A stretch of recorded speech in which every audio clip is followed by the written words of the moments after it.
Shalom, shalom, peuple de Dieu. Nous vous bénissons dans les noms puissants et glorieux de notre Seigneur Jésus-Christ. Soyez bénis là où vous êtes.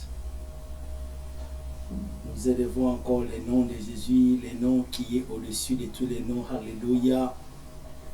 Nous allons partager la parole de Dieu aujourd'hui dans le livre de Jacques, chapitre 1, verset 27. La religion pure et sans tache devant Dieu, notre Père, consiste à visiter les orphelins et le veuve dans leur affliction et à se préserver des sueurs du monde. Alléluia, gloire soit rendue à Dieu. Nous bénissons l'Éternel pour cette parole puissante. L'apôtre Jacques qui a écrit ce livre, qui est le frère de notre Seigneur Jésus-Christ et qui était les leaders ou les responsables de l'église, de la première église primitive de Jérusalem, en écrivant cet épître, il adresse cela aux 12 tribus d'Israël dispersées à travers l'Empire romain. Quand vous lisez à partir du verset 1er de ce même chapitre, il dit que Jean, serviteur de Dieu et de Jésus-Christ, aux 12 tribus qui sont dans la dispersion, salue. Donc, il leur adresse ce message, puisque nous savons, le peuple d'Israël, les enfants de Dieu, c'est un peuple choisi par Dieu. C'est un peuple qui a été mis à part pour les services de l'Éternel Dieu. Et il s'est fait qu'après la mort du Seigneur Jésus-Christ, il y a eu persécution. Et c'est ainsi que beaucoup qui vivaient pendant ces temps-là se sont retrouvés dans différents pays, même de leur pays. Mais est-il que ces gens avaient toujours la révérence, avaient toujours gardé les contacts et gardé leurs sacrifices, leurs préceptes tels que leur avaient été donnés par le prophète Moïse. Et ces gens, partout où ils étaient, c'est un peuple d'adorateurs. Ils adoraient Dieu. Ils aimaient toujours rester en contact avec le Seigneur, adorer Dieu, à le servir, puisque Dieu les avait sauvés, les avait fait sortir de l'Égypte, afin qu'ils soient un peuple mis à part, un peuple qui puisse les servir. Alléluia. Et ce message leur était adressé afin que dans leur partout où ils pouvaient, qu'ils puissent se rappeler qu'ils devaient toujours rester dans le service d'adoration, dans le service de l'Éternel. Et ce message, l'apôtre Jacques, en écrivant cela, et ces messages nous concernent aussi nous qui sommes arrivés pendant ces temps, nous qui avons été choisis par Dieu, nous qui avons été régénérés par le sang de Jésus-Christ, par le miracle du Saint-Esprit, nous qui avons été rachetés de mauvaises manières que nous vivions, nous qui avons été aussi sortis de la main du Satan, du diable, qui règne dans le monde, qui prend l'autorité et qui domine sur ce monde en imposant ces principes universels de l'égoïsme, de la corruption, de la force et ce principe de la liberté qui voudrait que les hommes vivent en liberté par rapport à la pensée de Dieu, au plan de Dieu. Et nous nous retrouvons aussi que Dieu s'est choisi aussi un peuple qu'il appelle par son nom, un peuple qu'on appelle l'Église, un peuple qu'on appelle les chrétiens, les enfants de Dieu. Et Dieu continue aussi à nous adresser ces messages, continue aussi à nous parler ces messages, qu'il nous a sauvés pour que nous soyons des adorateurs. Alléluia. Il nous a sauvés pour que nous soyons un peuple mis à part. Mais écoutez, bien aimés dans le Seigneur, l'adoration à laquelle le Seigneur nous appelle, c'est un acte qui montre la révérence, un acte qui n'est-ce pas, montre notre attachement au principe de Dieu, notre amour pour Dieu, nous pousse à l'adorer, nous pousse à l'aimer, nous pousse à le servir. Et l'apôtre Jacques est en train de nous donner ici le principe d'une vraie adoration. Puisque Christ, quand il est venu sur la terre, N'est-ce pas? Il a dit à Nicodème, il est venu chercher aussi les vrais. Il a dit à Nicodème que personne n'est pas entré dans les signes de nouveau. Donc, alors par la nouvelle naissance, en obtenant la nouvelle naissance, nous sommes un peuple mis à part, un maître, un peuple qui est acquis à la cause du Seigneur pour entrer dans son royaume.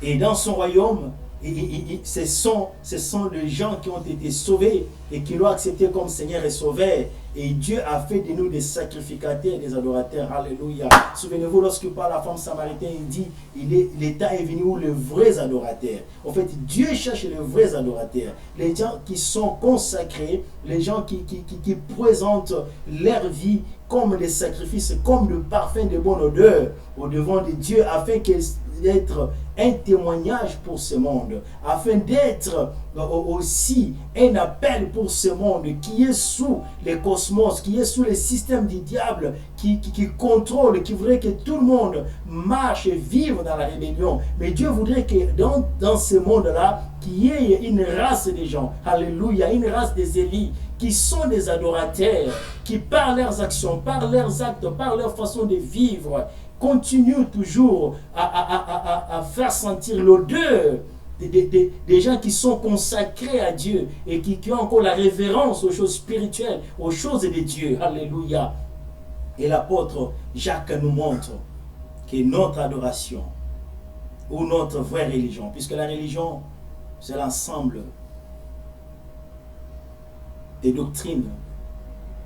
La religion, c'est l'ensemble des cultes qui est rendu, des services qui sont rendus à la divinité. Et la religion est liée à la foi, au zèle, à la dévotion. Et les gens religieux, ce sont les gens qui, d'une manière ou d'une autre, leur façon de vivre, ils se différencient des autres, par leur habillement, par leur parler, par leur façon de vivre.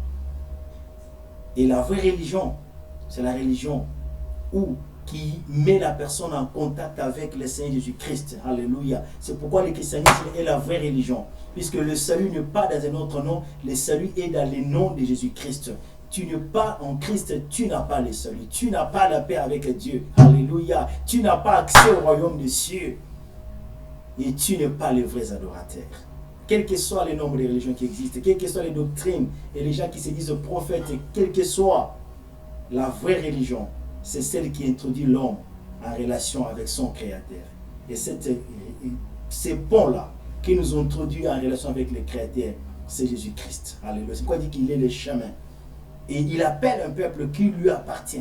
Un peuple qui doit être adorateur. Mais ici, il nous donne deux principes pour être de vrais adorateurs ou pour que le culte que nous rendons au Seigneur soit réellement accepté comme une vraie religion.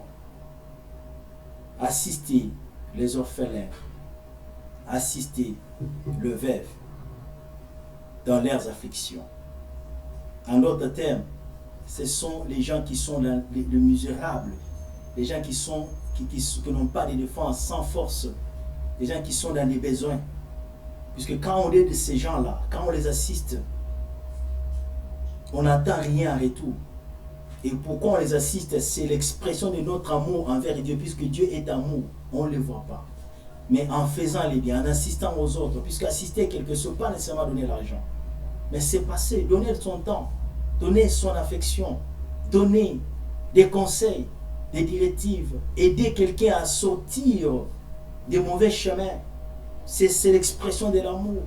Et Dieu voudrait que dans notre action, dans notre service que nous lui rendons, ceci est aussi comptabilisé, aussi compté comme le sacrifice qu'on donne au Seigneur, comme faisant partie de notre adoration au Seigneur.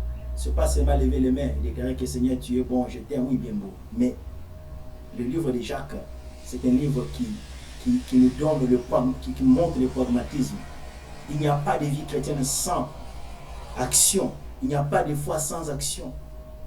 Sans acte qui démontre réellement que nous sommes les disciples du Christ. Et c'est sur cet aspect-là que l'amour doit être le motif, doit être la base de nos motifs.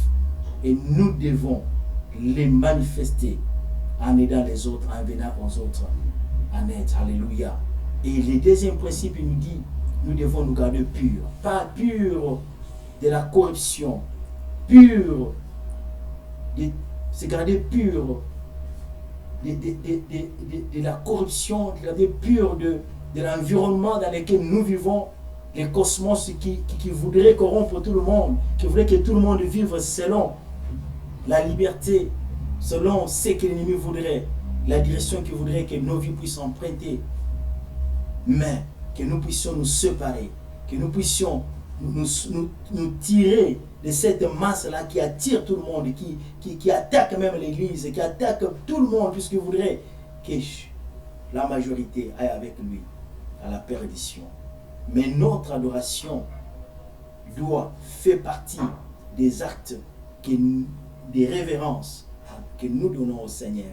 Et cet acte-là constitue aussi à se séparer des impuretés, de la corruption de ce monde, à séparer de l'égoïsme, à séparer de tous les principes que le diable a mis en place pour gouverner et diriger ce monde. Alléluia. En faisant cela, nous sommes des vrais adorateurs. En faisant cela, notre adoration, nos actes qui sont voués, qui sont dédiés à Dieu, seront des actes et qui sont acceptables, qui sont des actes de bonne odeur. Et notre vie elle-même viendra un parfum de bonne odeur. Et notre vie elle-même sera un culte d'adoration. Alléluia. Et notre vie elle-même reflétera la gloire de Dieu. Puisque quand Dieu accepte notre offrande, quand accepte notre vie, et c'est la gloire qui va s'en suivre. C'est la grâce de Dieu qui va s'en suivre. Alléluia. C'est l'intimité avec le Seigneur qui va nous couvrir, qui va nous environner. Alléluia. Dieu cherche les vrais adorateurs. Dieu va chercher les vrais adorateurs. Et tu es parmi les vrais adorateurs. Tu es parmi les gens que le Seigneur cherche. Tu es parmi ces gens que le Seigneur attend pour que tu te consacres en appliquant l'amour envers les autres, et envers Dieu, et en se séparant du mal, en se séparant de la corruption de ce monde, en se séparant du principe de ce monde qui détruit tout et qui amène tout à vivre dans la rébellion contre Dieu. Et lorsque nous résistons à cela, c'est l'expression de notre adoration, c'est l'expression de ce peuple consacré mis à part pour la gloire de Dieu. Alléluia. Que le Seigneur vous bénisse. Là où vous êtes, il vous attend que vous puissiez faire partie de ces adorateurs qu'il attend, qu'il appelle et qu'il prépare pour son retour et pour vivre éternellement ensemble avec lui dans son royaume. Amen. Que le Seigneur Dieu vous bénisse. Soyez bénis.